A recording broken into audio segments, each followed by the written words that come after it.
Let's study definition of accounting. Accounting बहुत ही broad term है, बहुत ही वाइड टर्म है, लेकिन डेफिनेशन बहुत आसान है. डेफिनेशन दो लोगों ने दी है हमारी बुक्स के अंदर. एक है American Institute of Certified Public Accountants AICPA.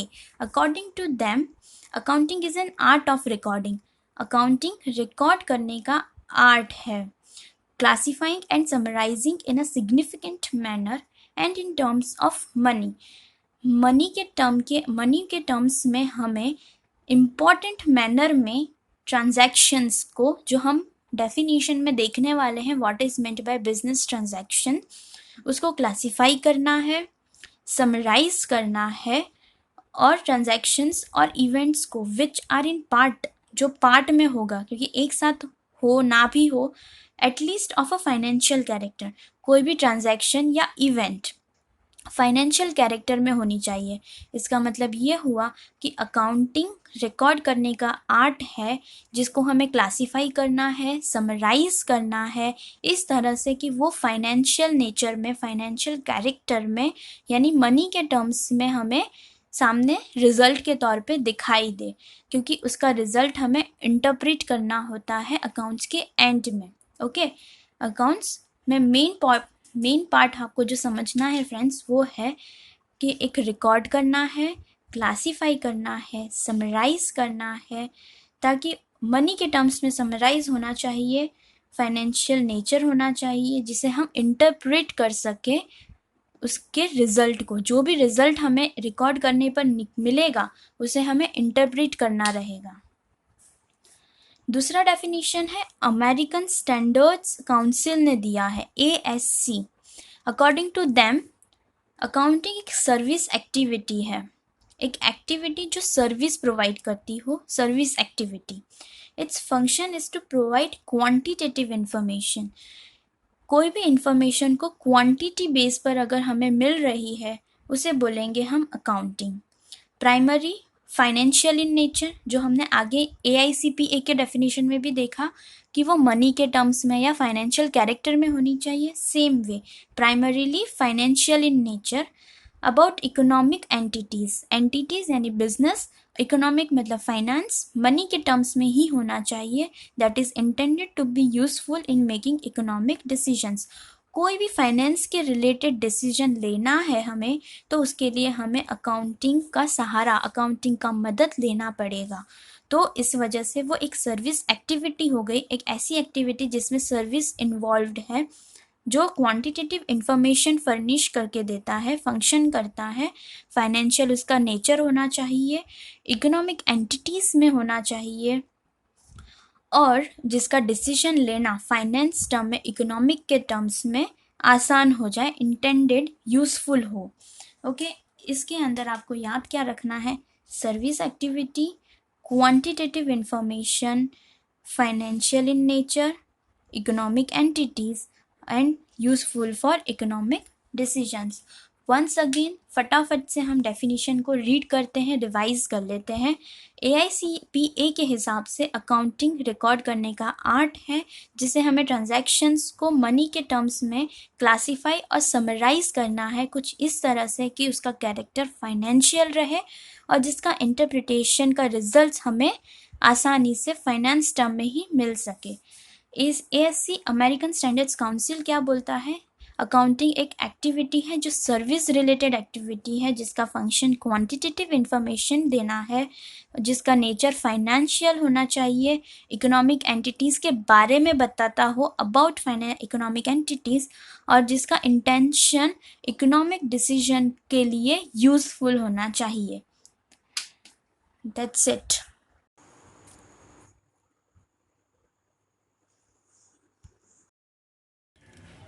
So friends, शुरू करते हैं. First, business transaction. Business transaction means exchange of product और service of business between two और मोर पर्सन्स. दो या उससे ज़्यादा पर्सन के बीच में बिजनेस के प्रोडक्ट और सर्विस का एक्सचेंज. एक्सचेंज मतलब लेना देना, प्रोडक्ट या फिर सर्विस का लेना देना बिटवीन टू और more persons in form of cash और क्रेडिट, या तो वो कैश के फॉर्म में हो या क्रेडिट के फॉर्म में हो। What is cash? Cash transaction क्या होगा? कैश ट्रांजैक्शन का मतलब होता है कि कोई भी ट्रांजैक्शन के अंदर कैश का इन्वॉल्वमेंट, मतलब कि मैंने कुछ परचेज किया या सेल किया and at that moment only मैंने कैश का पेमेंट कर दिया या कैश का रिसिप्ट किया, कैश रिसीव कर लिया, तो उसे बोलेंगे cash transaction. Another thing is credit transaction.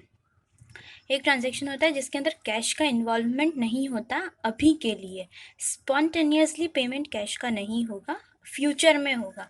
For example, goods of ₹15,000 sold to Raja for credit for 10 days। 10 दिन के क्रेडिट पे हमने राजा को 15,000 का गुड्स बेचा है। पेमेंट आज नहीं होने वाला है, 10 दिन के बाद होने वाला है, सो वो हो गया क्रेडिट ट्रांजैक्शन। कैश ट्रांजैक्शन और क्रेडिट ट्रांजैक्शन कुछ भी हो सकता है, दो या उससे ज़्यादा पर्सन के बीच में प्रोडक्ट या फिर सर्विस का एक्सचेंज हो तो उसे बोलेंगे business transaction. Second, event. Recognised as an incidence. Event को एक इंसिडेंस के तौर पे रिकॉग्नाइज करना है, कोई एक इंसिडेंट होना चाहिए, कोई सिचुएशन या फिर उसका कोई result created from transaction. Business transaction के कोई भी ऐसा कोई ट्रांजैक्शन जिससे कोई सिचुएशन या रिजल्ट निकल कर आता हो उसे हम बोलेंगे event. Third, capital. Most important definition of accounts, most important. Capital, investment made by owner. Owner ने कोई इन्वेस्टमेंट किया है, कहाँ पे? बिजनेस में। किसके? ओनर के। ओनर अपने खुद के बिजनेस में कोई इन्वेस्टमेंट कर रहा है बिजनेस को कमेंस करने के लिए, मतलब कि स्टार्ट करने के लिए। बिजनेस को स्टार्ट करने के लिए अगर कोई ओनर अपना खुद का पैसा लगा रहा है तो उसे बोलेंगे कैपिटल। वो मे बी इन कैश और इन फॉर्म ऑफ एनी असेट, या तो वो कैश में हो या कोई असेट के फॉर्म में हो, इन्वेस्टमेंट होना चाहिए। विदाउट इन्वेस्टमेंट बिजनेस करना इम्पॉसिबल है, कुछ होगा ही नहीं तो शुरू कैसे करेंगे? इसके लिए कमेंस करने के लिए इन्वेस्टमेंट इज मोस्ट इम्पॉर्टेंट, इसलिए हमारा ये डेफिनेशन भी मोस्ट इम्पॉर्टेंट है। और वो असेट या कैश मनी के टर्म में मेजर होना चाहिए। तुम कुछ भी ले आओ और बोलो मुझे इसका वैल्यू ही नहीं पता है तो वो इम्पॉसिबल है। तुम बुक्स में रिकॉर्ड क्या करोगे? अकाउंटिंग का बेसिक टर्म ही है कि हमें कुछ ना कुछ रिकॉर्ड करना है, सो वो मेजरेबल होना चाहिए मनी के टर्म्स में। Example, 10,000 as cash, 5,000 rupees as furniture. Electronic item worth ₹15,000, furniture worth ₹5,000 का लाए, कैश लाए 10,000 का, और इलेक्ट्रॉनिक आइटम लाए कोई भी, for an example computer, AC worth ₹15,000, तो हमारा टोटल कैपिटल हो गया 30,000 का। अगेन मैं फिर से रिपीट करती हूँ डेफिनेशन ऑफ कैपिटल। कैपिटल कोई भी इन्वेस्टमेंट जो ओनर अपने खुद के बिजनेस में करे, बिजनेस को स्टार्ट करने के लिए, चाहे वो कैश हो या असेट हो, जिसको मनी के टर्म्स में मेजर किया जा सके उसे बोलेंगे capital. Okay,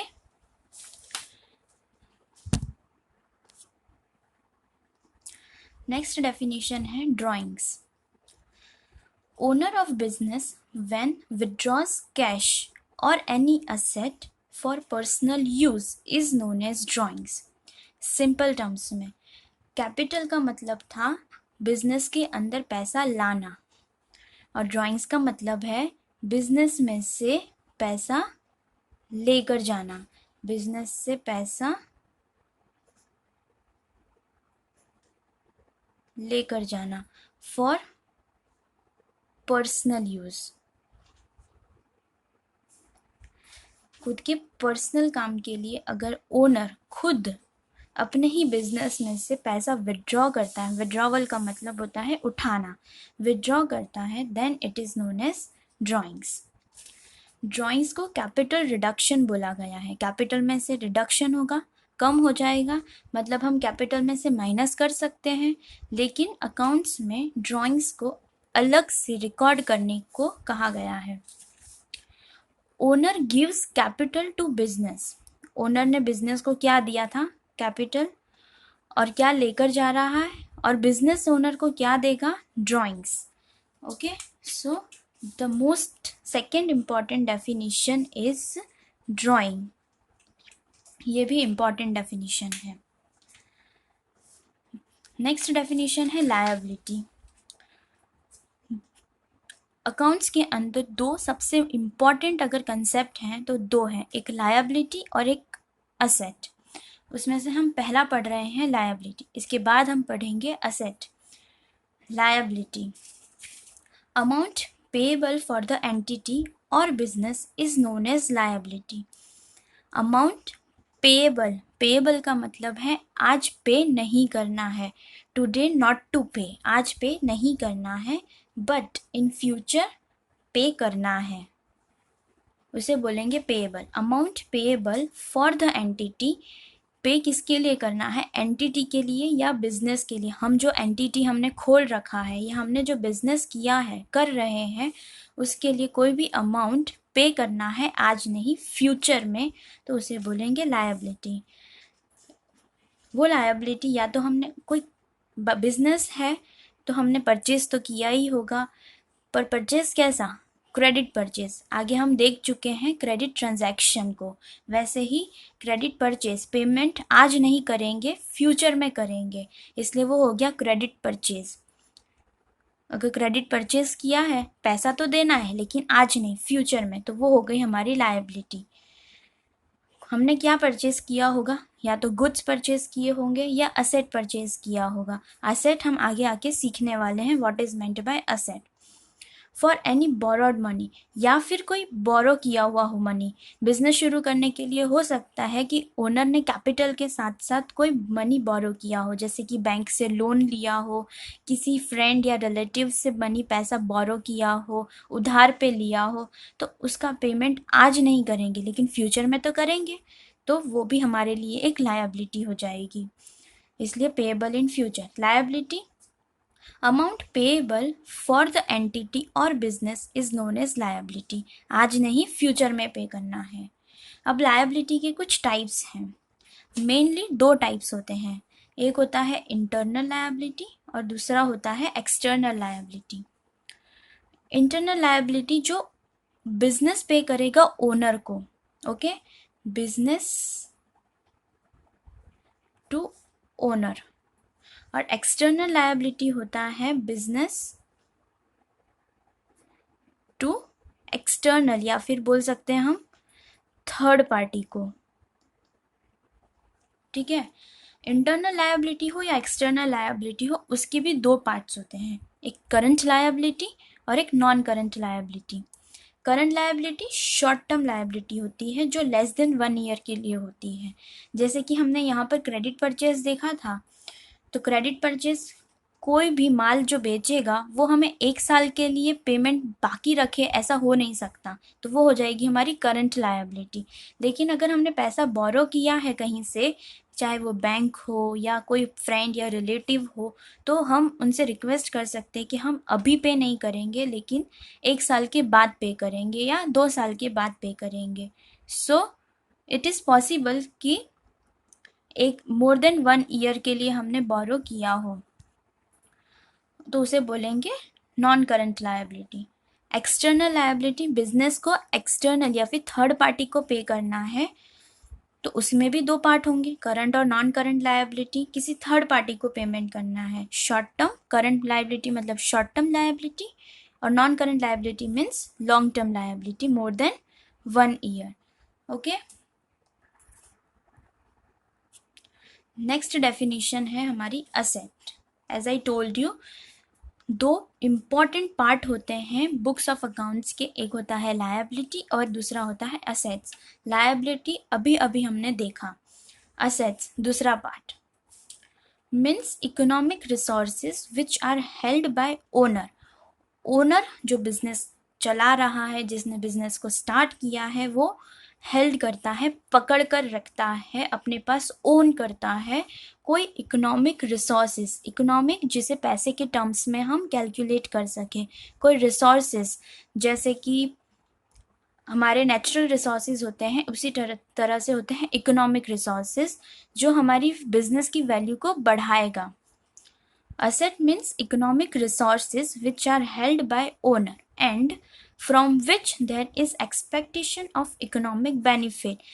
Resources always maximum time हमें economic benefit देते हैं। economic benefit मतलब फ्यूचर में कभी भी आप कोई चीज़ बेचने जाओ और आपको पैसा मिले या उसके बदले कोई ऐसा बेनिफिट जो आपके बिजनेस को डेवलप करे, बढ़ाए या उसकी वैल्यू इंक्रीज करे, उसे बोलेंगे इकोनॉमिक बेनिफिट, जिसके लिए हम एक्सपेक्ट कर सकते हैं। हम एग्जाम्पल लेते हैं जैसे कि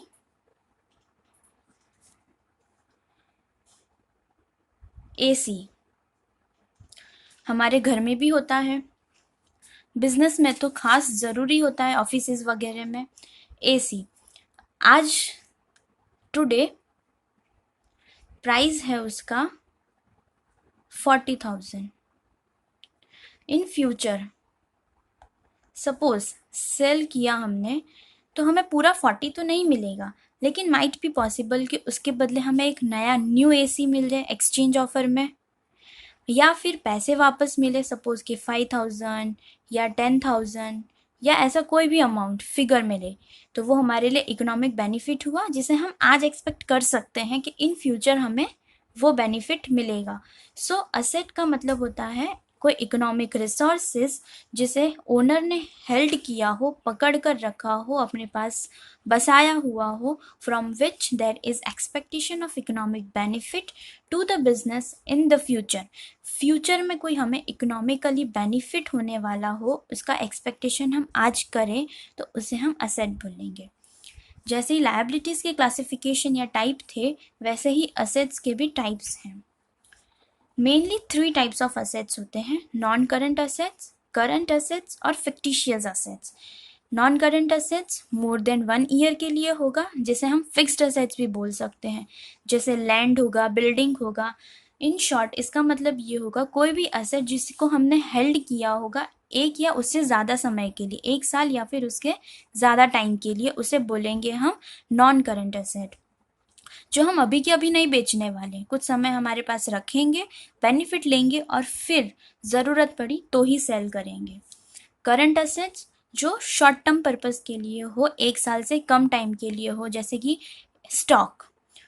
हमारा जो स्टॉक होगा, स्टॉक का मतलब होता है हम जो बिजनेस कर रहे हैं, जो धंधा कर रहे हैं, उसके अंदर जो माल पड़ा है, तो वो माल को हम 1 या उससे ज़्यादा साल के लिए नहीं रखेंगे, जितना जल्दी हो सके उसे हम बेच देंगे, तो वो हो गया हमारा करंट असेट। कैश, जब जब हमें रिक्वायरमेंट होगी हम कैश का इस्तेमाल कर लेते हैं, 1 या उससे ज़्यादा साल के लिए, रेयर केस में ही हम उसे रखेंगे। Fictitious assets, it do not have physical form और एग्जिस्टेंस, एक ऐसा असेट जिसका कोई एग्जिस्टेंस नहीं होता। नॉन करंट असेट यानी कि लैंड, बिल्डिंग या मशीनरी या फर्नीचर, उसका फिजिकल एग्जिस्टेंस होता है, आपको लैंड दिखाई देगा, बिल्डिंग दिखाई देगा, मशीनरी दिखाई देगा, स्टॉक दिखाई देगा, कैश भी दिखाई देगा। लेकिन फिक्टिशियस असेट जिसका कोई एग्जाम्पल भी नहीं ले सकते हम, लेकिन असेट होता है, बुक्स ऑफ अकाउंट्स में असेट होता है जिसका जिसका कोई फिजिकल फॉर्म नहीं होता, कोई एग्जिस्टेंस नहीं होता, उसकी रियलाइजेबल वैल्यू भी ज़ीरो होती है। जैसे कि हम लैंड या बिल्डिंग को बेचने जाएंगे तो हमें कुछ पैसा मिलेगा, लेकिन अगर फिक्टिशियस असेट, पहली बात तो बिकेगा ही नहीं, और बिकेगा ही नहीं तो उसकी वैल्यू भी ज़ीरो हो जाएगी, तो रियलाइजेबल वैल्यू कुछ भी नहीं है, ज़ीरो है। Can not be converted to cash, उसको कैश में भी कन्वर्ट नहीं कर सकते। इसका मतलब फिक्टिशियस असेट को ना ही हम करंट असेट बोल सकते हैं, ना ही नॉन करंट असेट बोल सकते हैं। बेनिफिट या right of for more than 1 year, हाँ फिक्टिशियस असेट है मतलब कि कोई ना कोई बेनिफिट मिलने वाला है हमको, कोई ना कोई इकोनॉमिक बेनिफिट होगा फ्यूचर में जिसकी हम एक्सपेक्टेशन कर सकते हैं, तो उसका बेनिफिट क्या होगा तो हम उसको राइट ऑफ कर सकते हैं। राइट ऑफ का मतलब होता है हमारी P&L अकाउंट, हमारा जो अकाउंट होगा उसमें से हम धीरे धीरे माइनस करेंगे, और उसको जब हम माइनस करेंगे तो हमारा प्रॉफिट कम होने की वजह से हमारा टैक्स भी कम होता जाएगा, तो वो हमारा इकोनॉमिक बेनिफिट हो जाएगा, एक या उससे ज़्यादा साल के लिए मिल सकता है हम, इसलिए उसे हम असेट बोलेंगे, फिक्टिशियस असेट। और भी कई सारे असेट्स के टाइप हैं, जैसे कि एक होता है टेंजिबल असेट्स, दूसरा होता है इनटेंजिबल असेट्स। टेंजिबल असेट्स बहुत सिंपल है याद रखने के लिए, जिसका फिजिकल एग्जिस्टेंस होता है और जिसको हम देख सकते हैं या फिर छू सकते हैं, टच कर सकते हैं, उसे बोलेंगे टेंजिबल असेट। ओके, हम इसका एग्जांपल ले सकते हैं land, building, machinery, furniture, stock, cash, कुछ भी। ओके, उसे बोलेंगे tangible assets, physical existence of which is there and can be seen and can be touched. Opposite of tangible asset intangible asset, no physical existence, कोई physical existence नहीं होगा। इसका मतलब ये नहीं हुआ कि फिक्टिशियस असेट को हम इनटेंजिबल असेट बोल दें। ओके, क्योंकि इनटेंजिबल असेट को राइट ऑफ नहीं करना है हमें, और फिक्टिशियस असेट को राइट ऑफ करना होता है। Intangible asset can not B seen and can not be touch, जिसे हम छू नहीं सकते, देख नहीं सकते हैं, जिसका कोई फिजिकल एग्जिस्टेंस नहीं होता है, लेकिन इसका इकोनॉमिक बेनिफिट यानी रियलाइजेबल वैल्यू होता है, जो फिक्टिशियस असेट का नहीं होता है। इसीलिए हम इंटेंजिबल असेट को फिक्टिशियस असेट को इक्वल नहीं बोल सकते। So be careful for this, आप इंटेंजिबल असेट को कभी भी फिक्टिशियस असेट में कैलकुलेट नहीं करेंगे। इंटेंजिबल असेट का एग्जाम्पल है trademark, copyright, goodwill, patent. Next definition है liquid asset, asset that can be converted into cash quickly. जो भी असेट कैश में फटाफट से क्विकली कन्वर्ट हो जाए उसे बोलेंगे liquid asset. Excluding stock, stock को एक्सक्लूड किया है, इसका एग्जाम्पल है debtors, bills receivable. Simple terms में जो असेट शॉर्ट टर्म के अंदर कैश जनरेट करके देता हो हमको, उसे बोलेंगे लिक्विड असेट। डेटर्स का मतलब ये होता है कि हमने किसी को सेल किया क्रेडिट पर्पस पे, क्रेडिट था ट्रांजैक्शन, कैश नहीं था। अगर कैश होता तो वो आज का आज ही पैसा मिल जाता, तो डेटर जनरेट ही नहीं होता। लेकिन अगर क्रेडिट में सेल किया है, मतलब कि हमने उसके साथ टर्म्स रखा है कि आज नहीं 10 दिन या 20 दिन के बाद तुम पेमेंट करना, और हमें सडनली पैसों की ज़रूरत पड़ी, तो हम उस डेटर के पास जाकर बोलेंगे कि तू अभी के अभी हमको पेमेंट कर दे, हमको पैसा दे दे। जैसे ही वो हमें पैसा देगा उसका डेटर क्लियर हो जाएगा और हमें पैसा मिल जाएगा, यानी हमारे लिए कैश जनरेट हो गया। कैश जनरेट फटाफट से हो उसे बोलेंगे लिक्विड असेट। स्टॉक को एक्सक्लूड करने का रीज़न सिर्फ इतना है कि कोई कारण, कोई रीज़न से हम स्टॉक को सेल ना कर पाए, सेल नहीं हुआ तो कैश कहाँ से जनरेट होगा, और कैश जनरेट नहीं होगा तो लिक्विड एसेट तो हो ही नहीं सकता। सो स्पेसिफिकली एक्सक्लूडिंग स्टॉक, जो भी एसेट कन्वर्ट करके कैश क्विकली हमें दे दे फटाफट से, उसे बोलेंगे लिक्विड एसेट। नेक्स्ट डेफिनेशन है रियल एसेट। रियल एसेट मतलब कि जो रियल में हो, assets that value in reality, जो रियल में वैल्यू करने वाला असेट होना चाहिए। रियल असेट्स के अंदर हमने आगे जितनी भी डेफिनेशंस पढ़ी, tangible assets, intangible assets, current assets, वो सारे के सारे इसमें इंक्लूडेड है। शॉर्ट में जो असेट हमको वैल्यू दे रियलाइज करके, जो हमने असेट की डेफिनेशन में रीड किया था वैसा ही, उसे बोलेंगे रियल असेट्स। रिसिप्ट, एस उसका टॉपिक ही हमें सजेस्ट करता है, नाम ही हमें क्लियरली बताता है। रिसिप्ट, कुछ भी आया, कोई भी चीज़ आई, चीज़ मतलब कि कोई भी पैसा। बिजनेस के अंदर सबसे इम्पॉर्टेंट क्या होता है? Finance, money. अगर मनी रिसिप्ट, मनी आया मतलब कि money received is known as receipt. कैसे? बिजनेस ट्रांजैक्शन से। ऐसे ही तो कोई दे नहीं जाएगा, क्योंकि कोई ट्रस्ट तो है नहीं है, कोई डोनेशन नहीं है।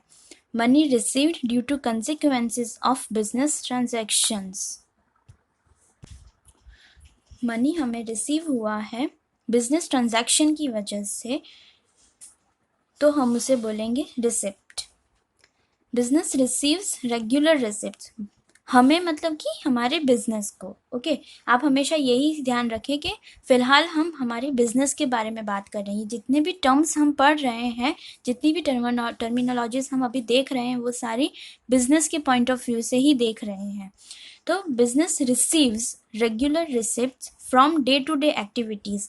बिजनेस शुरू किया है तो ऐसा तो होगा नहीं कि आज कोई काम किया और 4 दिन तक रेस्ट ही किया। रोज़ ना रोज़ कोई ना कोई काम तो लगा ही रहेगा, और रोज़ कोई एक्टिविटी जो कंटिन्यू चलती रहेगी उससे हमें कोई ना कोई रिसिप्ट जनरेट होती रहेगी। जैसे कि बिजनेस है तो सेल किया होगा कोई गुड्स, अगर ट्रेडिंग एक्टिविटी कर रहे हैं, ट्रेडिंग मतलब पर लेना देना वाली, परचेज सेल जो हमारे जैसे आसपास में लोग करते हैं, किराने वाले होते हैं, स्टेशनरी शॉप्स होती हैं, क्लोथ शॉप्स होती हैं जहाँ पे कपड़े खरीदने जाते हैं, कुछ भी ऐसा होगा तो सेल्स होगा बिजनेस के अंदर, तो हमें पैसा मिलेगा।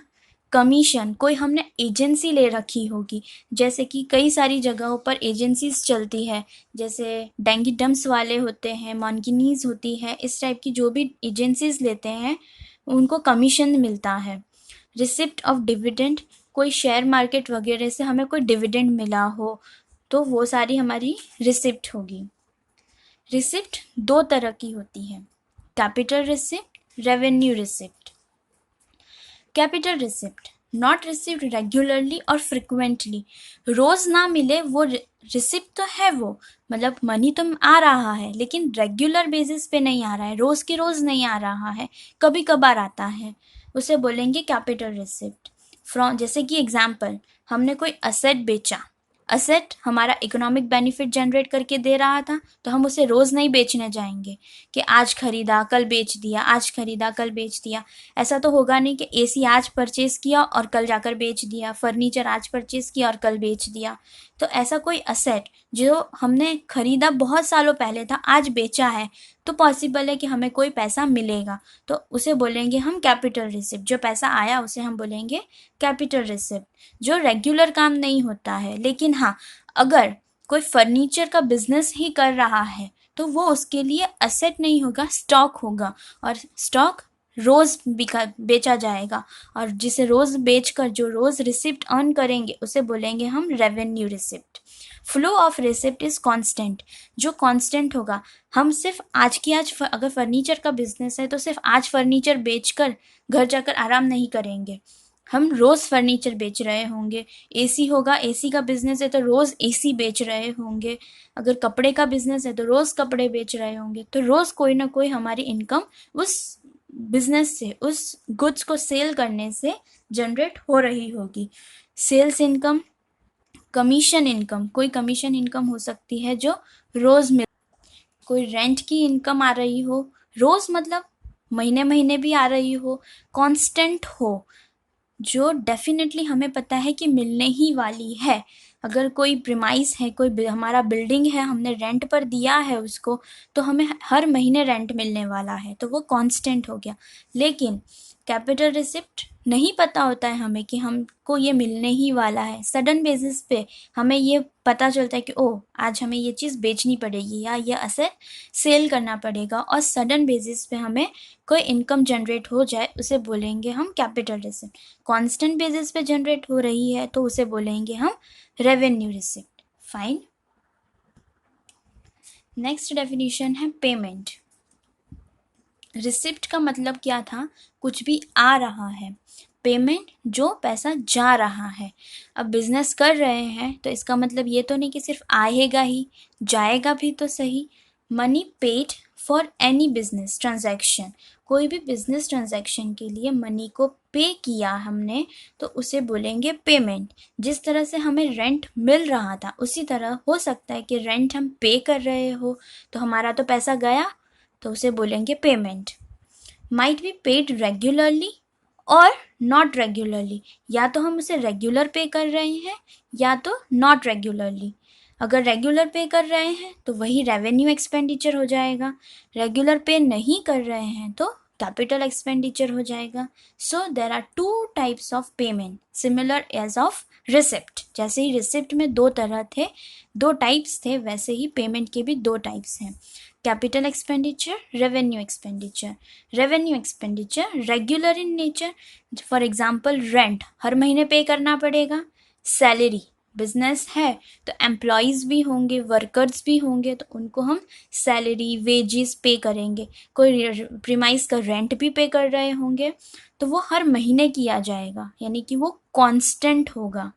सेम वेज जो हमने रिसिप्ट में देखा वैसे ही कांस्टेंट होगा. तो रेवेन्यू एक्सपेंडिचर अगर कांस्टेंट नहीं है तो capital expenditure. Not regular in nature, regular नहीं होगा. कोई असेट सडन बेसिस पे हमें खरीदने की ज़रूरत पड़ गई ओकेशनली, रोज़ तो असेट खरीदने जाएंगे नहीं कि भाई चलो आज 45,000 का एसी खरीद लिया, फर्नीचर खरीद लिया, कंप्यूटर खरीद लिया. हमारे पास भले ही एक रखा है लेकिन चलो शौक में नया कंप्यूटर खरीद लिया. ऐसा नहीं होता. बिजनेस कर रहे हैं सो कभी कभी ही खरीदना पड़ सकता है, तो वो हो जाएगा हमारा कैपिटल एक्सपेंडिचर जो हमारा फ्रिक्वेंटली नहीं है. फाइन.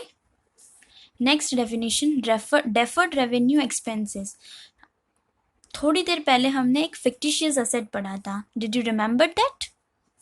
सेम मैंने उस समय भी कहा था कि उसे हमें राइट ऑफ करना पड़ता है, P&L से माइनस करना पड़ता है, जिससे हमारा प्रॉफिट कम होता है.